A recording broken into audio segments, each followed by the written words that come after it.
যুক্তরাষ্ট্রের ৪৫ দিনের যুদ্ধবিরতি প্রস্তাব ইরান প্রত্যাখ্যান করেছিল। উল্টো ওয়াশিংটনের দিকে ছুড়ে দিয়েছিল ১০ দফার কড়া শর্ত। শুরুতে হোয়াইট হাউস পাত্তা না দিলেও শেষ পর্যন্ত সুর নরম করেছেন ডোনাল্ড ট্রাম্প। এই ১০ দফাকেই আলোচনার ভিত্তি হিসেবে মেনে নিতে বাধ্য হয়েছে যুক্তরাষ্ট্র। মাঝখান থেকে বাজিমাত করেছে পাকিস্তান। তাদের মধ্যস্থতায় সাময়িক যুদ্ধবিরতির পর শুরু হচ্ছে আসল স্নায়ুযুদ্ধ।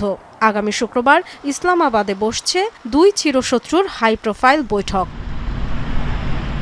কিন্তু কি আছে দর কষাকষির ভিত্তি এই ১০ দফায়? ইরানের সুপ্রিম ন্যাশনাল সিকিউরিটি কাউন্সিল যে রূপরেখা প্রকাশ করেছে তাতে স্পষ্ট মধ্যপ্রাচ্যের হ্রাস নিজেদের হাতেই রাখতে চায় তেহরান। সবচেয়ে বড় শর্ত হরমুজ প্রণালী, এর নিয়ন্ত্রণ এবং যাতায়াত প্রোটোকল থাকবে সম্পূর্ণ ইরানের সামরিক বাহিনীর হাতে, যা তেহরানকে ওই অঞ্চলে ভূ রাজনৈতিক ক্ষমতা দেবে। এখানেই শেষ নয়, ইরানের মিত্রদের ওপর ইসরায়েল ও যুক্তরাষ্ট্রের হামলা বন্ধ এবং মধ্যপ্রাচ্যের সব ঘাঁটি থেকে মার্কিন সেনা প্রত্যাহারের মতো কঠিন দাবিও জুড়ে দেওয়া হয়েছে।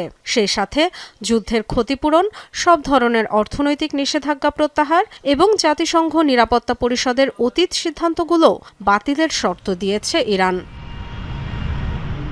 বিদেশে জব্দ থাকা ইরানের বিলিয়ন বিলিয়ন ডলারের সম্পদ ছেড়ে দিতে হবে বিনা শর্তে। আর এই পুরো ১০ দফা চুক্তি জাতিসংঘের